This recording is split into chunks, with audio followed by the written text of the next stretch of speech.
마가복음 1장 21절부터 28절까지 돌아가면서 한 절씩 읽겠습니다. 그들이 가버나움에 들어가니라. 예수께서 곧 안식일에 회당에 들어가 가르치시매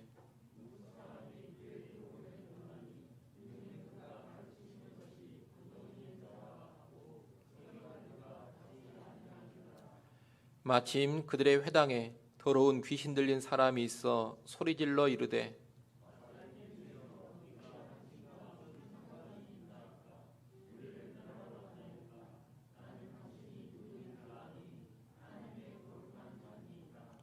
예수께서 꾸짖어 이르시되 잠잠하고 그 사람에게서 나오라 하시니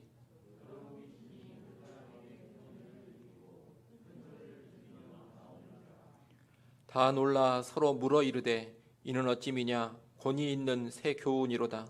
더러운 귀신들에게 명한즉 순종하는도다 하더라. 아멘. 예수님께서는 공생의 본격적인 시작을 하나님 나라의 복음을 선포하시는 것으로 이어셨습니다.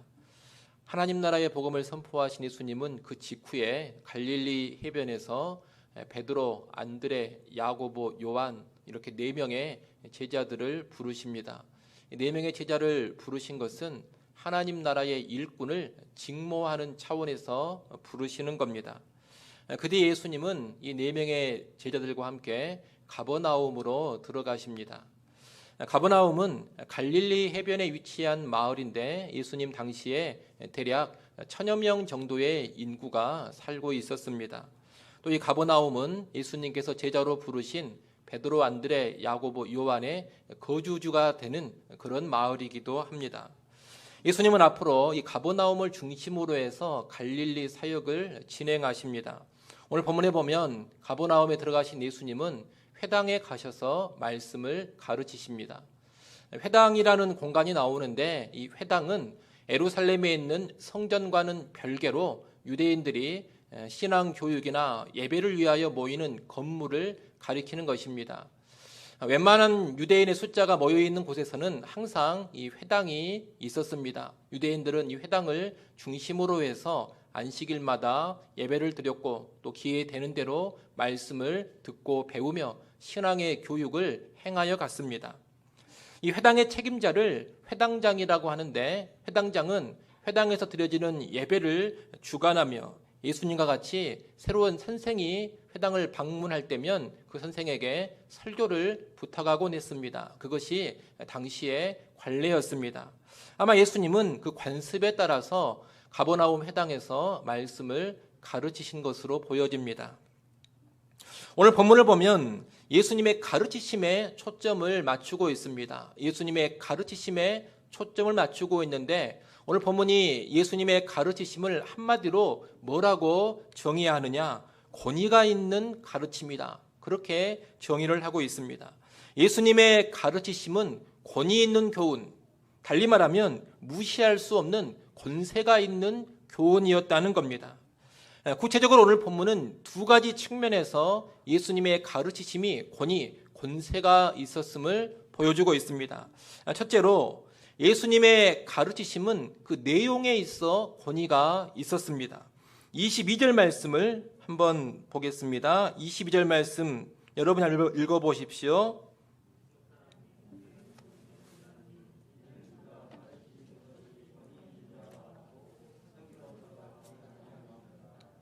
아멘. 이 말씀에 보면 회당에 있는 무사람 모든 사람이 예수님의 가르치심을 듣고 놀랐다 그럽니다. 왜 놀랐습니까? 예수님의 가르치심이 권위 있는 자와 같고 서기관들과 같지 않았기 때문입니다. 예수님의 가르침이 서기관들과 달라서 놀랐고 예수님의 가르침이 권위 있는 가르침으로 사람들에게 다가간 것입니다. 예수님의 가르침이 이 서기관들과 달랐다라는 것은 서기관들에 비해 가르치는 방식이 달랐다 이런 의미도 있겠습니다만 핵심은 방법보다는 내용입니다. 예수님이 가르치시는 말씀의 내용이 늘 회당에서 가르치곤 했던 서기관들이 가르치는 내용과 본질적으로 달랐다는 겁니다. 그런데 예수님이 가르치신 내용이 서기관들과 달랐다 그러는데 예수님이 구체적으로 어떤 내용을 가르치셨는가, 그것을 오늘 본문은 말해주고 있지 않습니다. 하지만 예수님의 가르치심이 서기관들과 달랐다는 점, 그리고 복음서의 다른 부분에 구체적으로 기록되어 있는 예수님의 가르침을 고려해 본다면 예수님의 가르침이 어떤 가르침이었는지는 우리가 어렵지 않게 추측해 볼 수가 있습니다. 당시 회당에서 가르치는 서기관들은 전통적으로 내려오는 것을 가볍게 설명하는 정도였고 유명한 랍비들의 말을 인용하는 정도였습니다. 성경 자체를 잘 가르치기보다는 훌륭한 선생들의 말을 얼마나 많이 인용하느냐, 이것이 그들의 권위를 대변했습니다. 또한 서기관들은 성경에서 본래 가르치고 명령하는 것과는 직접적인 상관이 없는 각종 규례들을 가르치고 그런 규례들을 지키게 하는 데 집중했습니다. 예컨대 성경에는 안식일을 기억하여 거룩하게 지켜라, 노동을 하지 말라, 이렇게 단순한 계명이 주어졌지만 이 서기관들은 성경에 구체적으로 나와 있지 않는 각종 안식일 규례들을 가르치면서 그런 규례들을 반드시 지켜야 한다고 강조했습니다. 예수님 당시에는 안식일과 연관해서 39가지의 추가적인 규례를 지켜야 했습니다. 그 규례들을 보면 안식일에는 씨를 뿌리지 마라, 안식일에는 밭을 갈지 마라, 안식일에는 반죽하지 말라, 빨래하지 말라, 글자를 쓰되 2글자 이상은 써서는 안 된다, 불을 끄지 마라, 불을 켜지 마라, 이런 것들이 있습니다. 또 거기에서만 그친 게 아닙니다. 안식일에 성경에 없는 이런 규례들을 가르쳤는데 이 규례들과 연관해 가지고 또 세부적인 논의로 들어갔습니다.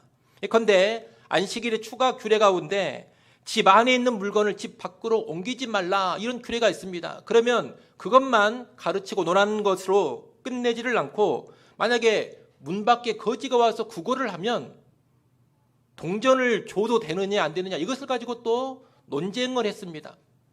왜 그렇습니까? 동전을 주면 집 안에 있는 동전이 밖으로 나가게 되는데 그러면 집 안에 있는 물건을 밖으로 옮기지 말라는 이 규례를 어긴 것이 아니냐, 어떻게 해야 되느냐, 이것을 논의하고 그 결과를 가르쳐 줬던 겁니다. 집 문 밖에 있는 거지가 그대로 있는데 주인이 나가서 돈을 주면 그것은 그 규례를 어기는 것이 됩니다.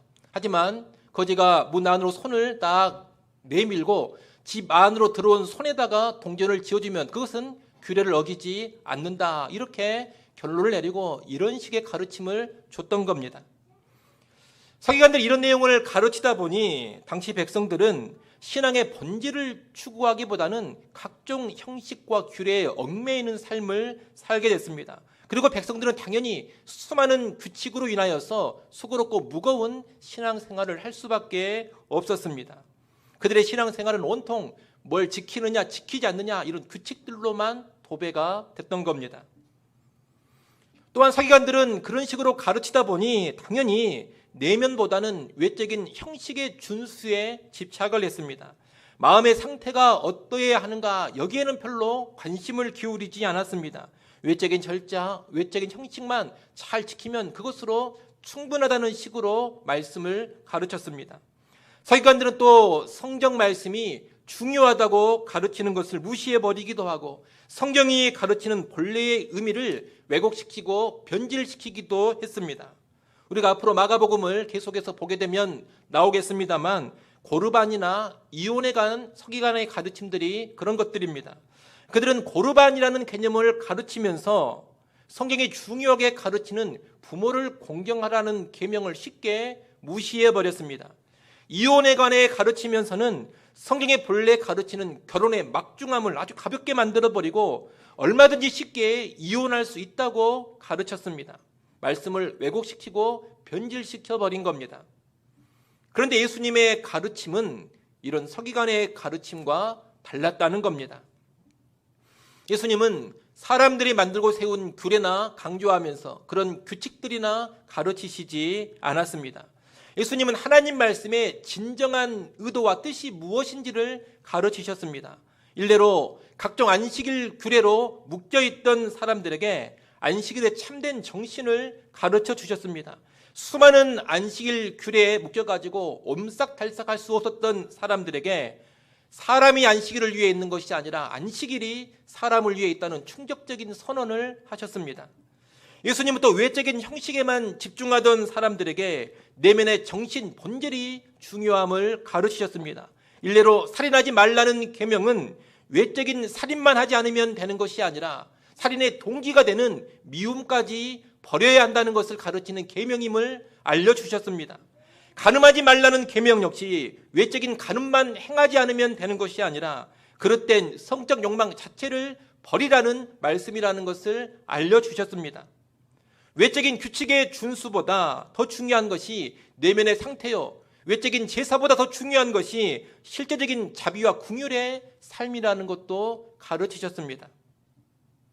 예수님은 또 왜곡되고 변질된 말씀의 이해도 교정시켜 주셨습니다. 고르반이라든가 이혼에 관한 잘못된 가르침을 왜 틀렸는지를 구약 성경을 직접 인용하시면서 분명히 지적하시고 교정해 주셨습니다. 이처럼 예수님은 하나님의 말씀의 본질을 회복시켜 주시고 그 말씀의 본래적인 의미를 깨닫게 해 주셨던 겁니다. 이 가버나움 회당에서도 예수님이 가르쳐 주신 구체적인 내용은 나와 있지 않지만 분명히 그런 식의 가르침을 주셨을 것입니다. 그런 가르침이 회중에게는 충격으로 다가왔고 아주 권위 있는 가르침으로 여겨진 것입니다. 한마디로 예수 그리스도께서 하나님의 말씀의 본질을 밝히 드러내시고 하나님 말씀을 바르게 제대로 가르치셨을 때 권위가 나타난 것입니다. 여러분, 오늘날도 마찬가지입니다. 교회의 가르침이 언제 권위를 갖게 되느냐, 언제 진정한 권위를 나타내게 되느냐, 하나님 말씀에 집중해서 그 하나님의 말씀을 바르게 가르칠 때에 권위가 나타나는 것입니다. 오늘날 교회 안에는 정말로 많은 가르침이 있습니다. 주일에도 가르치고 수요일에도 가르치고 새벽마다 가르칩니다. 그 외에 성경 공부도 또 따로 있습니다. 가르침이 풍성하다는 것은 결코 나쁜 것은 아닙니다. 좋은 것입니다. 문제는 뭐냐? 과연 하나님의 말씀이 바르게 가르쳐지고 있는가? 이것이 중요한 것입니다. 여러분, 아무리 설교를 많이 하고 이런저런 가르침이 많다 하더라도 하나님의 말씀이 바르게 해석되고 바르게 가르쳐지지 않는다면 아무런 의미가 없는 겁니다. 그런 가르침에는 제대로 된 영적 권위가 서지 않습니다. 말씀은 오직 바르게 가르쳐질 때에만 진정한 권위가 수반되는 겁니다. 교회가 늘 설교하고 늘 가르치는데 그저 이런저런 사람들의 사상이나 소개해주고 있고 재밌거나 감동적인 예화나 남발하고 있고 심리학이나 처세술이나 가르쳐주고자 한다면 그런 가르침에는 진정한 영적 권위가 나오지 않는 겁니다. 또 신앙생활을 각종 규칙의 준수로 전락시켜버리고 교회가 만들어 놓은 각종 규칙을 얼마나 잘 지키느냐 이것만 강조하면서 가르치는 것도 바람직하지 않습니다. 교회가 특별하게 중요하게 여기는 스스로 만든 규칙들을 강조하면서 말씀을 가르칠 때마다 그런 규칙들을 지켜야 한다 이런 식으로만 나가는 가르침이 될 때에도 진정한 영적 권위가 나타나지 않는다는 겁니다. 하나님의 말씀이 정말로 의미하는 신앙의 본질은 무시해버리고 그저 외적인 규칙들을 지켰느냐 지키지 않았느냐, 뭘 했느냐 안 했느냐, 예를 들면 큐티를 했냐 안 했냐, 하루에 성경을 5장 이상 읽었느냐 읽지 않았느냐, 기도 시간을 지켰느냐 지키지 않았느냐, 11조를 했느냐 안 했느냐, 일주일에 전도를 1명 이상 했느냐 안 했느냐, 이런 데에만 몰두하게 만들어버리면 안 된다라는 겁니다. 그러면 결코 권위 있는 가르침이 되지를 못합니다. 또는 교회가 이런저런 이유로 하나님 말씀을 왜곡하거나 변질시킬 때에도 권위가 사라지는 법입니다. 성경을 이용해서 세상 사람들이 추구하는 것과 똑같은 복이나 추구하게 만들어버리고 성경의 그런 물질의 복이나 건강의 복을 주는 지침서나 되는 정도로 활용해버리는 그런 가르침이라면 결코 영적인 권위를 수반하지 못합니다. 인간적인 욕심이나 지도자의 야망을 위해서 성경의 가르침을 왜곡하고 변질시킬 때에도 권위는 사라지는 법입니다. 하지만 오늘 본문에 예수님처럼 교회가 하나님의 말씀을 제대로 가르쳐주고 그 말씀의 본질을 제대로 드러내며 가르친다면 권세가 있게 됩니다. 바른 선포, 바른 가르침에 영적인 권위가 수반되는 겁니다. 그러니 오늘 우리는 하나님의 말씀에 집중하면서 그 말씀의 본질, 그 말씀의 의미를 바르게 해석하고 바르게 선포하는 교회가 되어야 하겠습니다. 세속주의나 기복주의나 율법주의나 금욕주의에 빠지지 않아야 합니다. 외식주의나 형식주의에 빠져서도 안 됩니다. 별로 의미 없는 공허한 사변적인 논쟁에 빠져서도 안 됩니다. 성경은 결코 그런 가르침을 주는 책이 아니기 때문입니다. 그런 모든 그릇된 가르침을 탈피하고 정말로 성경 자체가 말하는 것을 드러내고 성경 자체가 말하는 것을 선포해야 합니다. 성경이 말하는 진짜 복이 무엇인가, 참된 복이 무엇인가를 가르쳐야 합니다. 성경이 말하는 진정한 구원의 길이 무엇인지를 가르쳐야 합니다. 하나님의 정말로 원하시는 신앙생활의 본질이 무엇인지도 가르쳐야 합니다. 수많은 지침을 지키게 하는데 몰두하기보다 성경이 정말로 중요한 본질로 여기고 있는 하나님을 사랑하고 사람을 사랑하는 삶에 집중하도록 가르쳐야 합니다. 성경이 요구하는 대로 내적인 변화, 인격의 변화, 가치관의 변화, 인생의 목적의 변화에 초점을 맞추어서 말씀을 선포해야 합니다. 그럴 때 정말로 권위 있는 가르침이 되는 겁니다. 이를 하시고 하나님 말씀의 본질을 회복시키고 말씀을 바르게 선포하고 가르치는 그런 교회를 추구하시기를 바랍니다. 또한 우리 교회가 예수님이 가르치신 대로 그대로 가르치는 그런 교회로 세워질 수 있도록 많이 기도하시기를 바랍니다. 둘째로 예수님의 가르침은 그 능력에서 권위가 있었습니다.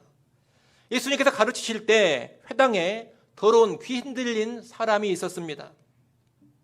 이 더러운 귀신이란 사탄의 수하인 악한 영을 가리키는 것입니다. 그 악한 영은 예수님을 향해서 소리를 지르며 외칩니다. 24절 말씀을 한번 보십시오. 24절에 보면 나사렛 예수여 우리가 당신과 무슨 상관이 있나이까? 우리를 멸하러 왔나이까? 나는 당신이 누구인 줄 아노니 하나님의 거룩한 자니이다 라고 합니다. 이 귀신의 외침은 예수님의 사역을 두려워하는 귀신의 호소로 볼 수도 있고 예수님의 사역에 대한 귀신의 강력한 저항으로 볼 수도 있습니다. 귀신의 호소로 본다면 자기를 좀 봐주라는 겁니다. 자기를 멸하는 사역을 좀 멈춰달라 이렇게 호소, 탄원을 하는 겁니다. 강력한 저항으로 본다면 예수님의 사역에 지금 악을 쓰며 맞서고 회방하고 있는 겁니다. 호소로 보든 저항으로 보든 초점은 어디에 있느냐? 여하튼 예수님을 통해 임하는 하나님의 나라를 막아보려고 하는 겁니다. 지금까지는 사탄이 타락한 세상의 권세를 잡고 지배하고 있었습니다. 악한 영들이 어둠의 세상을 장악하고 있었습니다. 사탄과 귀신들이 사람들을 죄와 사망으로 완전히 올가매고 있었습니다. 그런데 이제 메시아이신 예수님을 통해서 하나님의 나라가 임합니다. 하나님이 통치하시는 하나님의 나라가 임하게 되면 사탄의 왕국이 흔들리고 사탄의 왕국이 무너져 내리게 됩니다. 귀신들이 더 이상 힘을 쓰지 못하게 됩니다. 그러니 귀신들은 예수 그리스도 앞에서 저항하거나 방어적인 태도를 취하는 것입니다. 오늘 본문의 귀신도 그러고 있습니다. 어떻게든 예수님의 사역을 막아보려고 하는 겁니다. 하지만 예수님은 어떻게 하십니까? 25절, 26절을 보면 예수님께서는 귀신을 꾸짖으시며 잠잠하라고 하십니다. 귀신의 발언을 차단시켜버리시고 그 사람에게서 나오라 하십니다. 그러자 귀신은 그 사람에게 경련을 일으키고 큰 소리를 지르면서 그 사람에게서 나갑니다. 한 사람을 장악하고 있던 귀신이 쫓겨나간 겁니다. 이렇게 귀신이 쫓겨나가자 사람들은 또다시 놀랍니다. 27절 말씀을 여러분이 한번 읽어보십시오. 27절 말씀 읽습니다.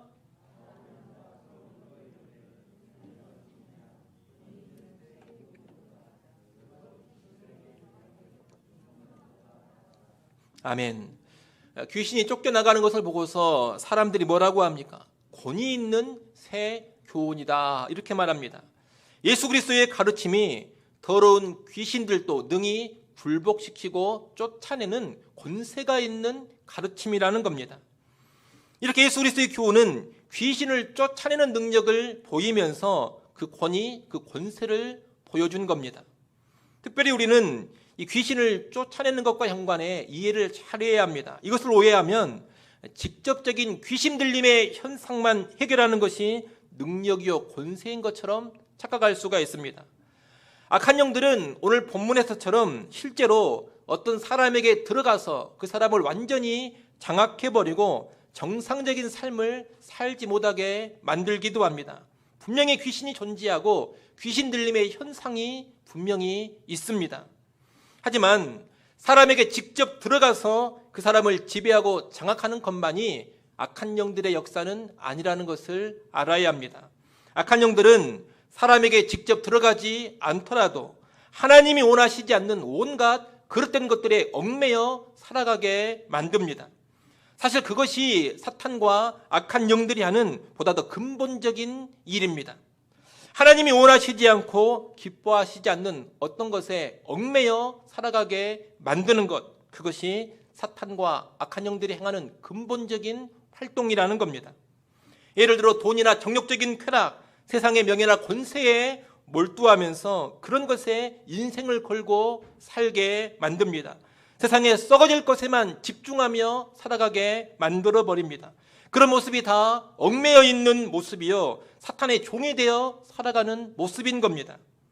그러니 사탄과 악한 영들은 반드시 사람에게 직접 들어와서만 장악한다, 그렇게 생각하지 마십시오.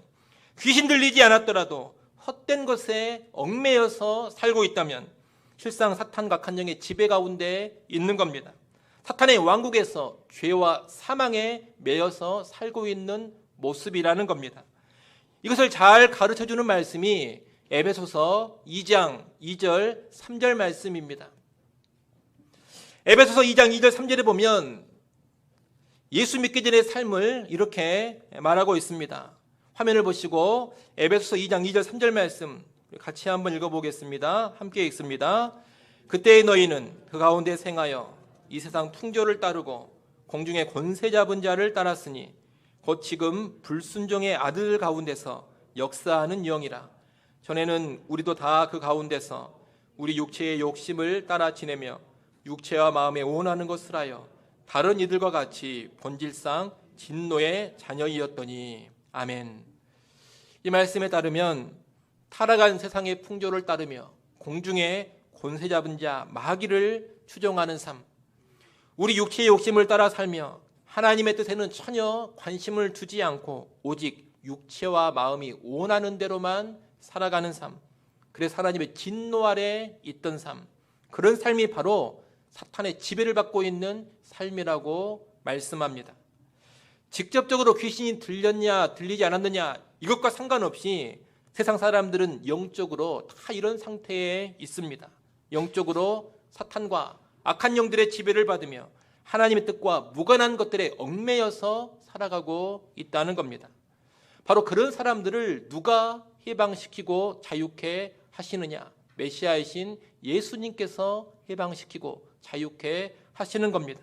그런데 예수께서 무엇으로 해방시키고 무엇으로 자유케 하시느냐?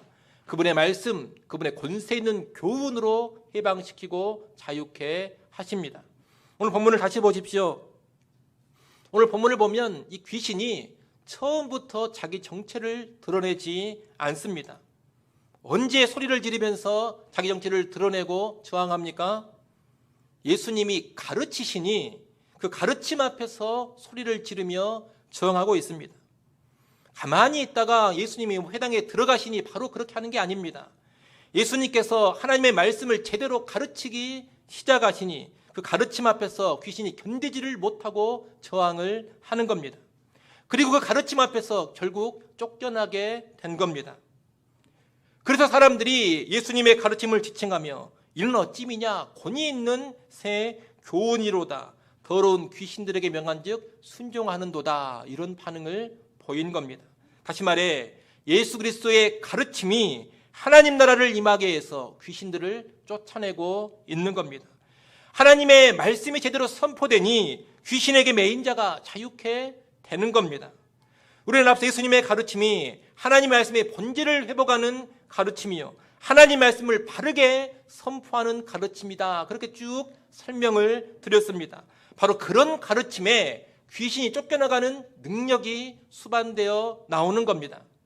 오늘날 교회도 하나님의 말씀의 본질을 회복하고 그 말씀을 바르게 가르치고 선포하면 해방의 역사가 일어나고 자유케 하는 역사가 일어납니다. 교회에서 바르게 선포되는 하나님의 말씀이 심령에 부딪히면 모든 얽매임에서 자유케 되는 그런 역사가 일어나게 된다는 겁니다. 여러분의 인생이 혹시라도 핍절하십니까? 왜 사는지도 모르겠고 사는 것이 답답하고 허무하기만 합니까? 혹시 무언가에 얽매여서 살고 있지는 않습니까? 돈이나 성적인 쾌락이나 성공이나 권력, 이런 것에 얽매여서 살고 있지는 않습니까? 자기도 어찌할 수 없는 강력한 죄에 매여서 살고 있지는 않습니까? 그렇다면 그런 사람에게 무엇이 필요하냐? 그 의미와 본질이 제대로 선포되는 하나님의 말씀이 필요합니다. 그 말씀에 능력이 있기 때문입니다. 그 말씀이 얽매임에서 해방시켜주고 자유케 만들어줍니다. 바르게 선포되며 가르쳐지는 하나님의 말씀이 능력 있는 교훈인 것입니다. 그러니 그 말씀과의 만남이 꼭 있기를 바랍니다. 그 말씀 앞에 저항할 수도 있고 그 말씀 앞에 강한 거부감이 나타날 수도 있습니다. 하지만 하나님의 말씀과 만날 때에 말씀이 능력을 나타내며 자유케 하는 역사를 일으키는 겁니다. 얽매인 사람들은 그 말씀으로 인해서 해방을 누리고 자유를 만끽하게 되는 겁니다. 그러니 반드시 하나님 말씀과 제대로 만나는 우리들이 될 수 있기를 소원합니다.